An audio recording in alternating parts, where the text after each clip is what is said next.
우린 저번 주에 구원은 복음에 관한 정확한 지식이 있어야 된다고 말했습니다.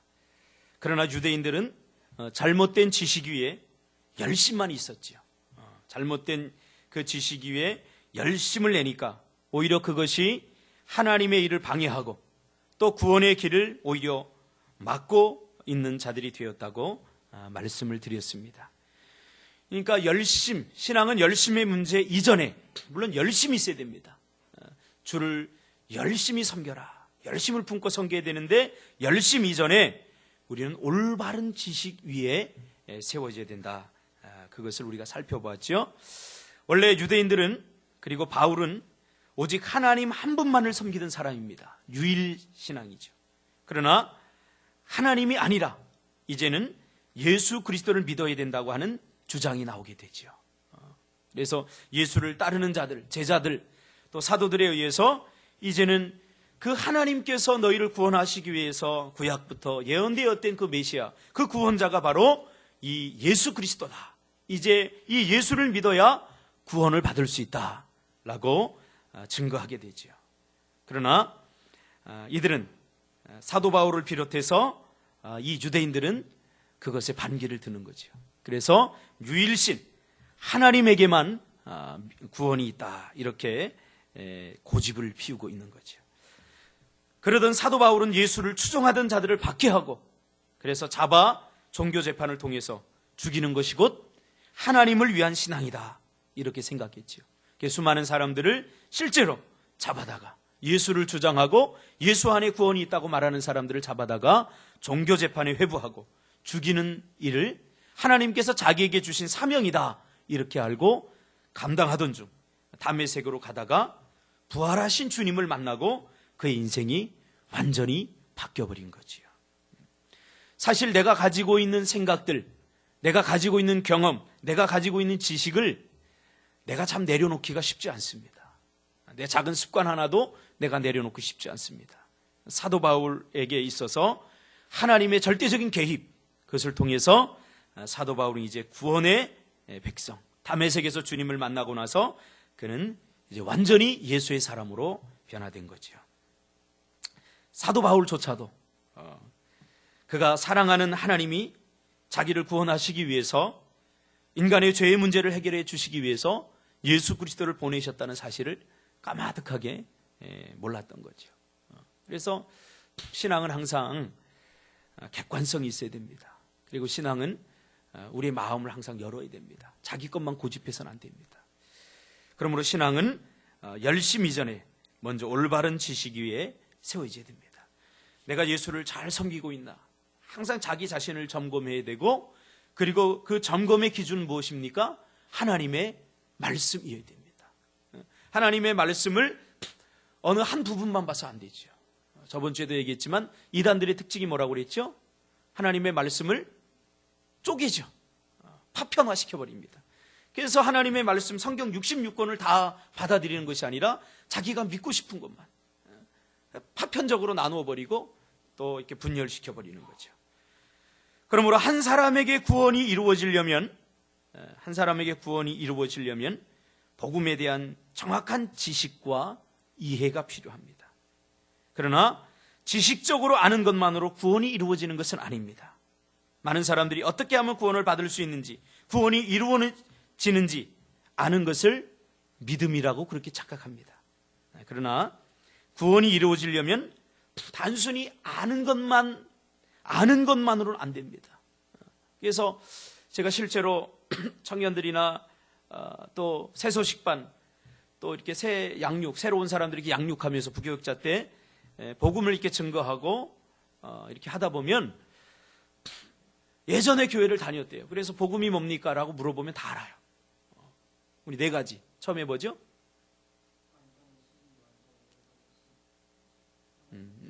육신의 몸을 입고 이 땅에 예수 그리스도께서 오셨다. 우리의 죄를 사하여 주시기 위해서. 두 번째는 십자가에 달려 돌아가시고 모든 죄의 문제를 해결하셨다. 그리고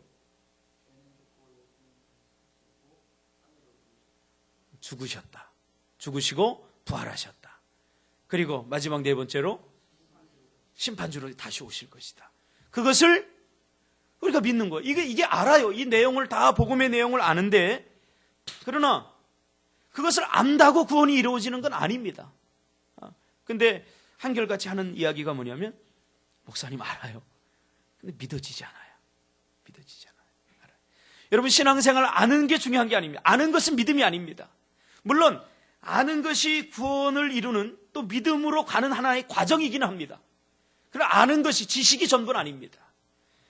구원이 이루어지려면 지식적으로 안 것을 믿어야 됩니다. 할렐루야. 믿어야 구원이 일어납니다. 오늘 본문에도 그렇게 말하고 있죠. 즉 내가 복음을 지식적으로 알고 그리고 그 아는 것을 마음으로 믿어야 구원의 역사가 일어난다고, 구원이 발생한다고 그렇게 설명하고 있습니다. 야고보서 2장에 보면 약간 다른 말을 하고 있는 것 같지만 결국은 야고보 기자가 믿음에 관해서 같은 이야기를 하고 있는 것을 보게 됩니다. 야고보서 2장에 보면 이것에 대해서 이렇게 말하고 있죠. 내가 하나님은 한 분이신 줄 믿느냐. 이 믿느냐는 지식적 믿음입니다. 잘하는도다. 귀신들도 믿고 떠느니라. 무슨 말입니까? 귀신들도 하나님이 살아계신 유일한 하나님이라는 사실을 안다는 거예요. 누구도요? 귀신도 안다는 거예요. 악한 사탄 마귀도 하나님이 이 땅 위에 유일한 하나님이심을, 유일한 신이심을 안다는 거예요. 그러나 사단은 하나님이 하시는 일을 믿지 않습니다. 오히려 방해합니다. 그들은 하나님이 하시는 일을 자신들이 방해할 수 있다고 그렇게 믿고 있는 거죠. 심지어 그들은 그의 아들 예수 그리스도가 십자가에 죽으신 사실도 알고 있습니다. 누가요? 귀신도. 귀신도 예수님께서 십자가에 죽으셔서 죄의 문제를 해결해 주셨다는 사실도 알고 있습니다. 귀신들도 하나님이 참신이신 줄 안다는 것입니다. 이 문제를 이미 우리가 로마서 1장 할 때에 21절에서 우리가 이미 한번 다루었지 않습니까? 하나님을 알되 하나님을 영화롭게도 아니하며 감사하지도 아니하고 오히려 그 생각이 허망하여 지며 미련한 마음이 어두워졌나니. 그러니까 아는 것은 믿음이 아닙니다. 믿음으로 가는 여정 속에서 지식이 필요하지만 그러나 단순히 아는 것을 믿음으로 착각하면 안 됩니다. 믿음은 어떤 사실을 지식적으로 아는 것에 머물지 않고 마음으로 믿고 그리고 믿는 것을 행동으로 드러내는 것, 이것이 진정한 의미의 믿음이다 라고 야고보서 기자는 말하고 있는 거죠. 단순히 아는 것이 믿음이 될 수 없습니다. 그러나 사람들은 아는 것을 믿음이라고 착각합니다. 신앙생활 하는데 너무 많이 알아서 힘들다고 합니다. 아니에요. 모르기 때문에 힘드는 거예요. 호세아서에 보면 여호와 그 호세아 선지자가 뭐라고 그러죠? 너희가 하나님을 아는 지식이 없어서 망한다. 이게 참된 지식이 아니죠. 믿음이 없어서 망한다 그 말입니다. 신앙생활을 어떻게 하면 되는지 아는데 알면서도 못하는 것을 인간의 한계 혹은 사람의 게으름의 문제로 보는데 그렇지 않습니다.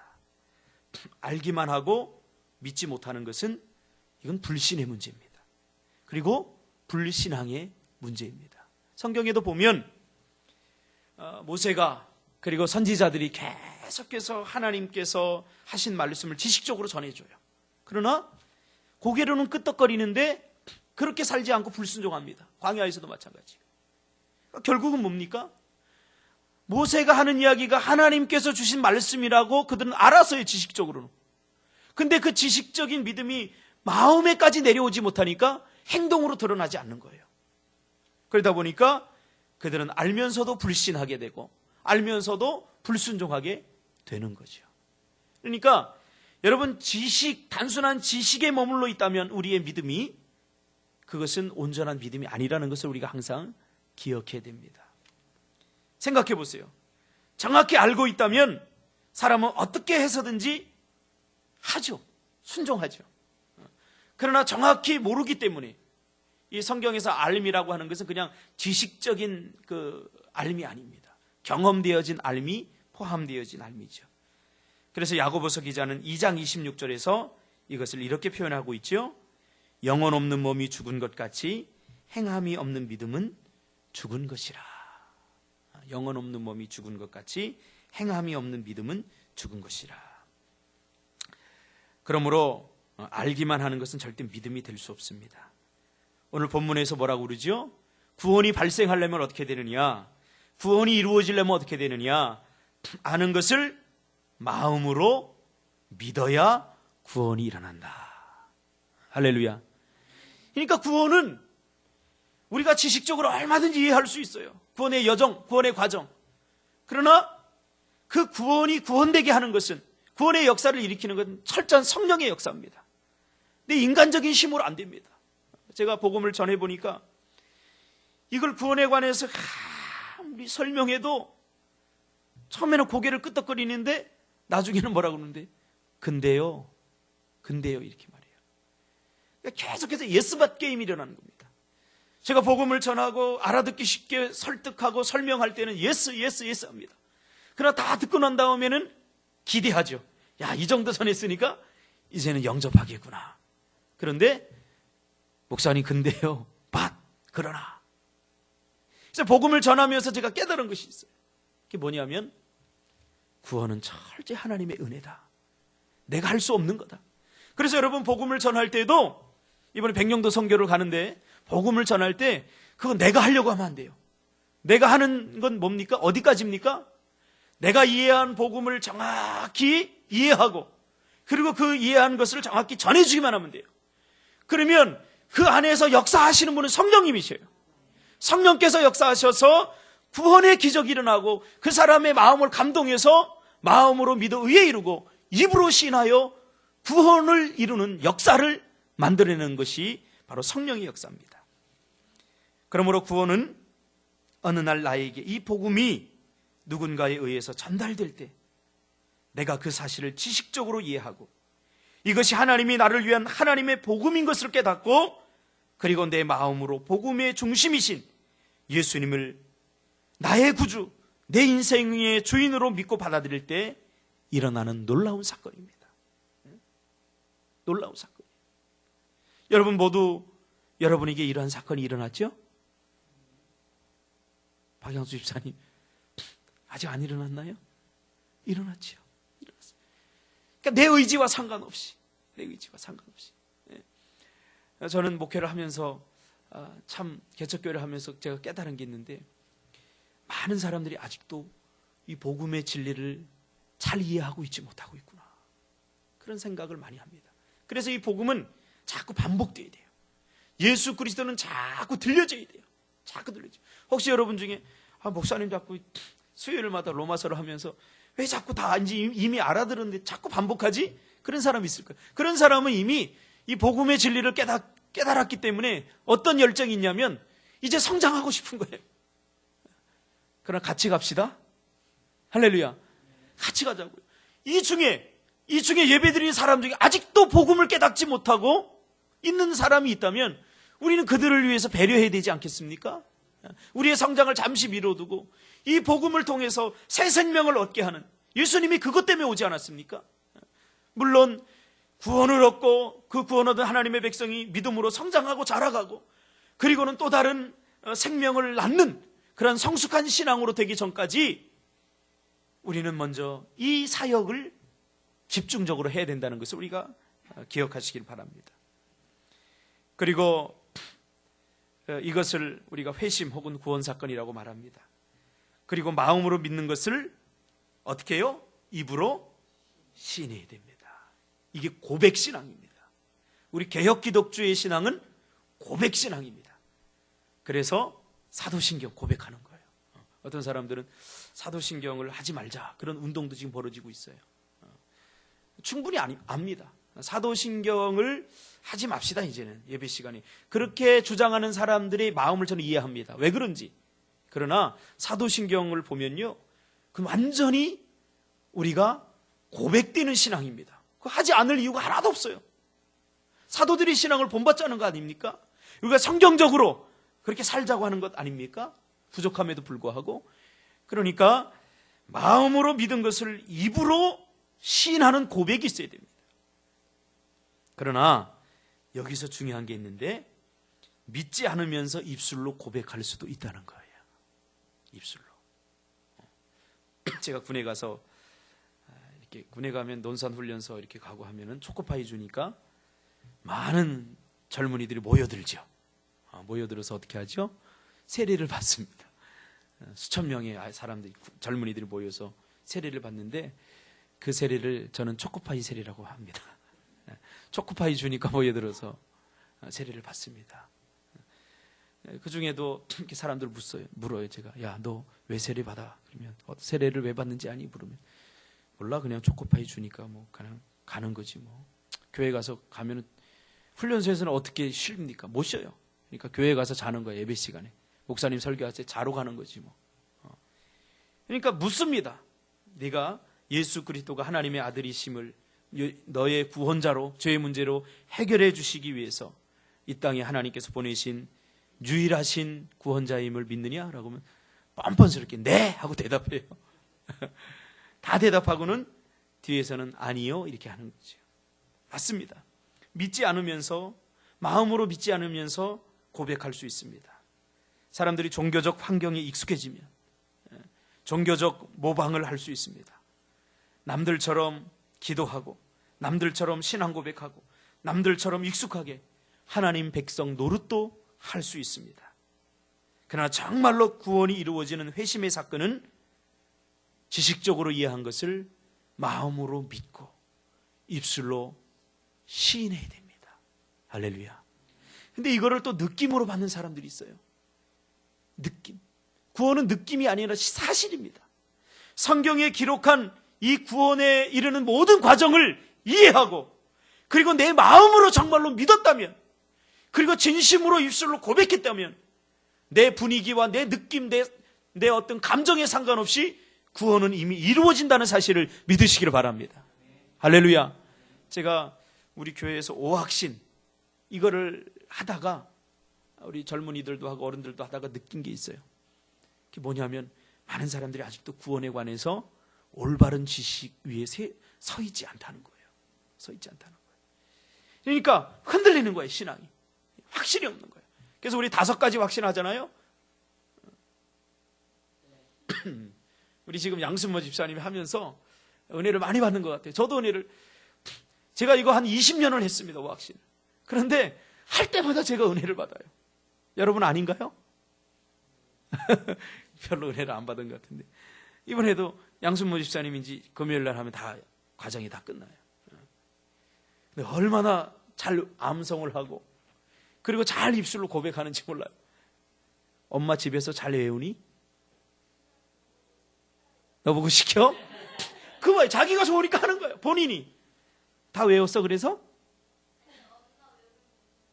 도와줘? 돕지 말고 너도 해? 네, 그래요. 자, 한번 해보겠습니다. 첫 번째, 우리 하나님의 백성, 구원받은 하나님의 백성이 가져야 될 첫 번째 확신이 뭐죠? 구원의 확신. 자, 우리 한번 암송해 보시죠. 시작. 1. 구원의 확신. 요한일서 5장 11절 12절 말씀. 또 증거는 이것이니 하나님이 우리에게 영생을 주신 것과 이 생명이 그의 아들 안에 있는 그것이니라. 아들이 있는 자에게는 생명이 있고 하나님의 아들이 없는 자에게는 생명이 없느니라. 요한일서 5장 11절 12절 말씀. 아멘. 그래도 2개는 절반은 해야죠. 그렇죠? 자, 2 시작. 내가 눈을 감고 하는데 다 잘하는 것 같아서 눈을 떴더니 3명이 립싱크를 하고 있어요. 자, 2 뭐죠? 기도 응답의 확신. 하나님의 백성은 기도 응답에 대한 확신이 있어야 되는 거죠. 그렇죠? 시작. 2 기도 응답의 확신. 요한복음 16장 24절 말씀. 지금까지는 너희가 내 이름으로 아무것도 구하지 아니하였으나 구하라 그리하면 받으리니 너희 기쁨이 충만하리라. 요한복음 16장 24절 말씀. 아멘. 자, 3. 예? 승리의 확신. 시작. 3. 승리의 확신. 고린도전서 10장 13절 말씀. 너희가 감당할 시험 밖에는 당한 것이 없나니. 처음부터 다시 합시다. 나도 헷갈리네요. 사람이 시작. 사람이 감당할 시험 밖에는 너희에게 당한 것이 없나니 오직 하나님은 미쁘사 너희가 감당치 못할 시험 당함을 허락지 아니하시고 시험 당할 즈음에 또한 피할 길을 내사 너희로 능히 감당하게 하시느니라. 고린도전서 10장 13절 말씀. 아멘. 감사합니다. 여기까지만 하겠습니다. 또 할까요? 그러니까 평소에 내가 숙제 검사 잘 할 거니까 항상 암송하세요. 우리 김현지 집사님 전번에 뭐라고 그러냐면 가끔 이거 본대요. 가끔. 집사님 가끔 보지 마시고 그냥 자주 보세요. 네, 자주 보세요. 너무너무 좋아요. 너무너무. 이게 우리 신앙의 기본이에요. 이 5가지 확신이 없기 때문에 신앙생활이 힘든 거예요. 이 5가지 확신이 있으면 우리가 아무리 하나님의 백성들도 어려움 만나요. 문제를 만나요. 고통 가운데 처할 수 있어요. 문제를 얻기 위해서 문제 없는 삶을 위해서 기도하는 것은 어리석은 일이에요. 문제가 있어요. 그러나 우리가 이 5가지 확신 위에 서 있다면 우리는 이 문제를 이길 수 있고 참아낼 수 있고 극복해 나갈 수 있다는 거예요. 그래서 오늘 본문에 보면 마음으로 믿어야 돼요. 9절에 보니까 내가 만일 내 입으로 예수를 주로 시인하며 또 하나님께서 그를 죽은 자 가운데서 다시 살리신 것을 무엇으로 믿으면? 내 마음에 믿으면 구원을 얻으리니. 마음으로 믿어야 된다고 했는데 그럼 마음이 뭐예요? 오늘 설교의 핵심 포인트. 여러분은 마음이 뭔지 알고 있으면서 표현은 잘 못합니다. 그렇죠? 배집사, 예수 그리스도를 믿지? 네, 마음으로 믿지? 네가 믿은 마음이 뭐야? 뭔가 조금 아는데 그래요. 그래서 우리가 인격적으로 믿어야 된다 그 말이 있죠. 이 마음은 어디일까요? 서양 사람들 마음 그리면 이렇게 합니다. 마음. 굉장히 그 헬레니즘의 영향을 받은 사람들은 마음이 생각이라고 생각을 합니다. 그렇죠? 마음이 어디야? 그러면 이렇게 합니다. 그러나 동양 사람들은 마음은 어디야? 그럼 하트, 마음, 심장 쿵당쿵당 뛰는 거. 이게 다 맞습니다. 이 헬라어의 오늘 본문에 보면 마음이라고 하는 말은 사이키 이런 말입니다. 사이키, 사이콜로지. 그럼 뭐죠? 심리학. 사이코패스. 이게 다 같은 말이 사이키. 사이키라고 하는 말이 헬라어에서 나온 건데 이 마음은요 어떤 한 가지가 아니에요. 이게 마음이다. 딱 한 가지가 아니에요. 마음은 딱 잘라서 이렇게 말할 수 없지만 복합적인 그러한 보이지 않는 내면을 우리가 마음이라고 그래요. 그럼 마음을 우리가 조금 이렇게 생각해 보면 생각도 마음입니다. 또 학습하고 또 문제 해결하는 것 그리고 의지 또 뭔가를 인식하는 것 또 어디에 집중하는 것 또 기억, 어텐션, 주의력 그리고 감정, 경험 보이지 않지만 우리 안에서 뭔가가 일어나는 이 정신활동의 총체를 가리켜서 우리가 마음이라고 그러는 거예요. 마음으로 믿다 그러면 지식적으로 들려진 것 지식적으로만 딱 들어오나요 여기에? 그럼 어떻게 해요? 그것을 생각으로 사고하죠. 그러니까 우리는 하나님의 형상을 받은 사람들이기 때문에 무조건 믿을 수 없어요. 무조건 순종할 수 없어요. 우리가 믿는 것을 순종하고 믿는 것을 하게 돼 있죠. 그러니까 믿어지지 않으니까 하지 못하는 거죠. 그러니까 마음으로 믿어야 된다. 이 말이 굉장한 은혜가 되어져요. 우리가 마음으로 믿는 사람은 하나님이 주신 모든 전 인격적으로 활동하고 분석하고 또 생각하고 그래서 내린 결론입니다. 그게 믿어지는 거예요. 그래서 예수 믿지 않는 사람들은 다 같이 함께 해봅시다. 시작. 무식한 사람들이에요. 마음이 꽉 닫혀져 있는 사람들. 마음의 활동이 뭔가 이게 잘못된 사람들이에요. 하나님께서 성령을 통하여서 그 마음을 열 때 기적의 역사가 일어납니다. 그래서 여러분 우리가 예배할 때도 마음을 열어야 돼요. 마음. 하나님의 말씀이 선포될 때 그냥 가만히 아무 생각 없이 들으면 안 돼요. 어떻게 해요? 활동을 해야 돼요. 생각을 가지고 분석하고 학습하고 이 말씀으로 내 인생의 문제를 어떻게 해결할 것인가 집중하고 이런 마음의 총체적인 작용이 있어야 그때야 비로소 우리가 하나님의 은혜를 받았다라고 말하는 거예요. 하나님의 은혜를 받았다. 그러니까 전인격적인 변화가 있는 거죠. 전인격적.